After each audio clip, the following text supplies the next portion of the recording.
Okay, so I understand that this from yesterday is not fun, and it takes a lot of exposure and a lot of practice to sort of get the hang of it. So I had a student request that maybe, kind of like what I do in class, is sometimes I go over problems when they're difficult or people have trouble. So this is one of two videos today. I'm actually just going to go over number 9 and 11. Now, if you totally got them and you're good and you turned in the assignment, so be it. You don't have to watch this video, just move on. But if you're struggling, I'm going to work through and hopefully give you some help. So we start out with the augmented matrix. Dotted lines where the equal sign is. Remember, our goal is to have a 1, 0, 0, 1 here. And then over here on this side, I'll just put, A and B, or whatever the case may be. Whatever those numbers are, those are the answers. So it's usually a best practice to try to make this a 0. So how can I make that number a 0? Well, if you think of regular elimination, look at the number above it. Those numbers will both divide into 12. And if one was a positive 12, one was a negative 12, then they would cancel out and give us a 0. So here's what I'm going to do. To this second row, I'm going to take row 1 and multiply it by negative 4. So that's going to give me a positive 12 here. Then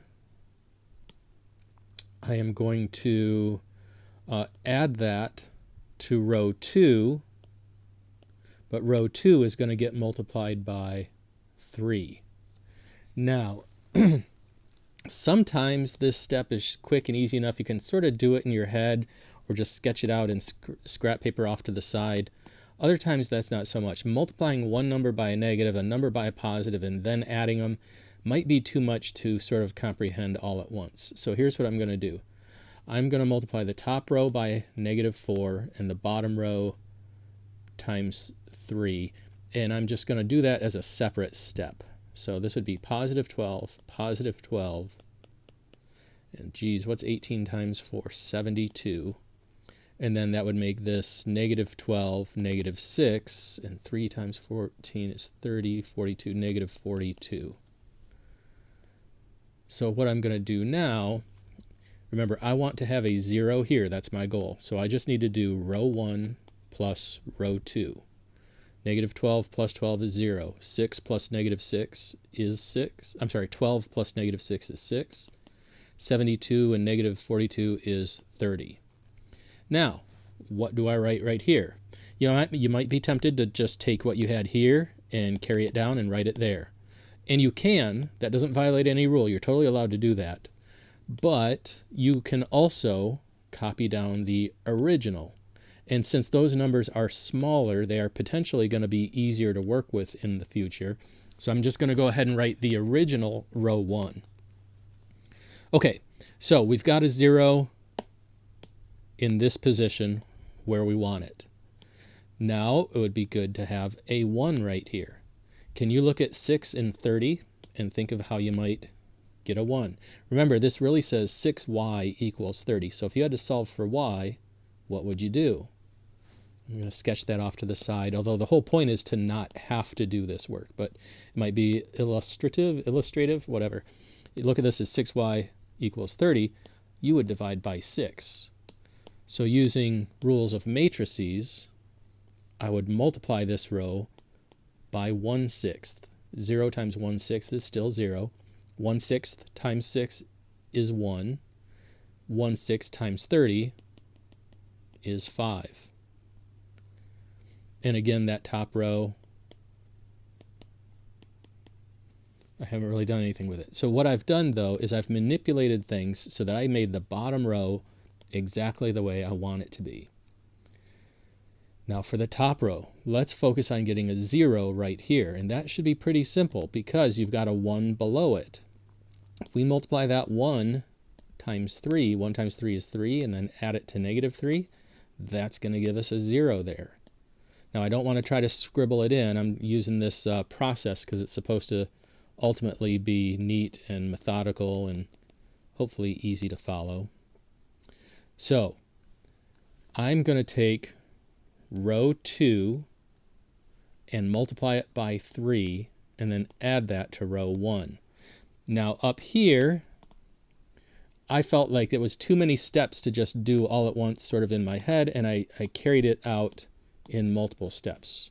Here, because we have some convenient numbers, I think you can manage this. Row 2 times 3. If I multiply this times 3, it's 0, and then if I add it to this number, it's still going to be negative 3. So I did, this number times 3, added it to the first row. Now I need to do this number times 3 and add it to that number. Well, 3 times 1 is 3. 3 plus negative 3 is 0. And then I have to do the same thing with this 5. Multiply that times 3. 3 times 5 is 15, and then add it to this number. What's 15 plus negative 18? That would be negative 3. Again, you don't want to have to write those little steps in there. I'm doing it to try to illustrate what's happening. But we did 3 times the second row plus the first row. Now, remember, our goal is to have this 0 here, and we got it. Now we want that to be a 1. So look at that top row. We're kind of done with that 0. What can I do with those two numbers to make it a 1 right here? Well, think of what that's equivalent to. This is like saying 3x equals negative 3. There's no y, that's why there's a 0 there. Negative 3x equals 3. Well, the next step would be to divide by 3. So what am I going to do in this matrix math that I'm doing? I'm going to multiply the top row by negative 1/3. The bottom row is done. That's like set in stone. There's no changing that. The top row, negative 1/3 times negative 3 is 1. Negative 1/3 times 0 is 0. Negative 1/3 times negative 3, negative times negative is positive 1. And then we're done. The answer is 1, 5.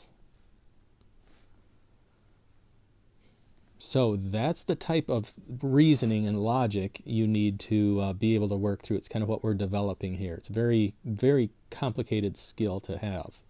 Now, again, this step right here, that might have been a little bit too much just for me to carry out the way I did. Maybe it would have been smarter to break it down into more smaller steps, and that's always possible. Maybe if that comes up on the next one, I'll do that. I'll keep doing more steps instead of trying to streamline it and make it less steps. Okay, well, I guess you can always go back and pause if you need to see that again. So number 11, if I need to make this into an augmented matrix, negative 2, 5, negative 1, negative 1, the dots, 14, and negative 21. And our goal, and what I'm doing right now, you normally don't do. We're new to this. So our goal is to get the left-hand side to look like that. And the best place to start is right there. So if I want to make this 5 into a 0, what do you think? Well, I think I'm going to do the top row times 5 and the bottom row times 2. That's what I'm going to do. This would be negative 10, negative 5. 5 times 14 is 50, 70. Not 76, 70. Bottom row times 2 is going to be 10, negative 2, negative 42.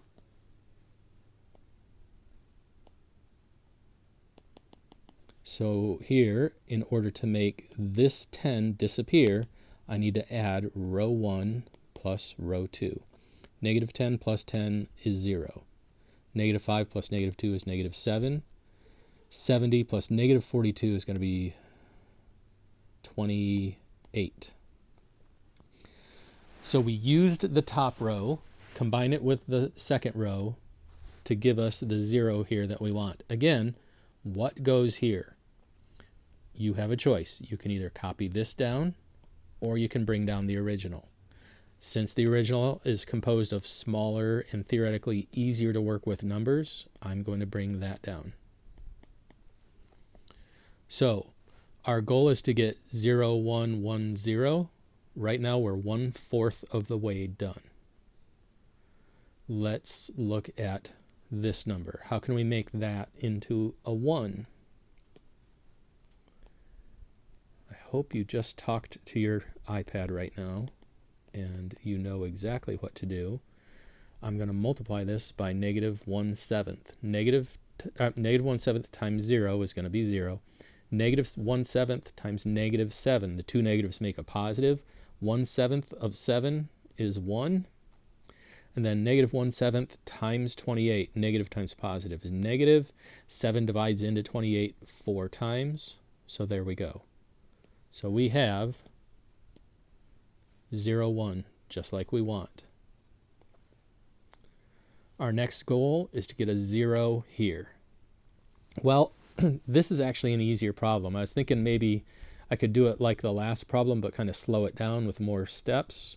But we don't need to. Do you see that what we have here, 1 and negative 1, if we just add them together, it's going to give us 0. So this is actually a slightly easier problem. So what we're going to do is we're just going to take row 1 plus row 2. 0 plus negative 2 is still negative 2, but 1 plus negative 1 is 0, and negative 4 plus 14 is 10. Now I used row 2 as a tool. I added it upward to the first row, but I can still leave it here. And look how close we are to being done. We want 1, 0, 0, 1. We've got negative 2, 0, 0, 1. So the next question, how do I turn this into a 1? Well, how about we multiply it by 1/2? No, let's multiply it by negative 1/2. The bottom row I don't need to mess with. Top row, multiply by negative 1/2. Negative times negative is positive. 1/2 of 2 is 1. Negative 1/2 times 0 is 0. Negative 1/2 times 10 is going to be negative 5. And there we have it. Negative 5, 4 is the answer to that system of equations. So if you struggled with yesterday's work, watch this video again, pause on this screen or whatever you need to do and go through it, finish it up, turn it in late, no big deal. Don't want this to drive you crazy. I want to take a real slow, methodical approach to learning how to do this. So work with this and then get ready to watch the second video.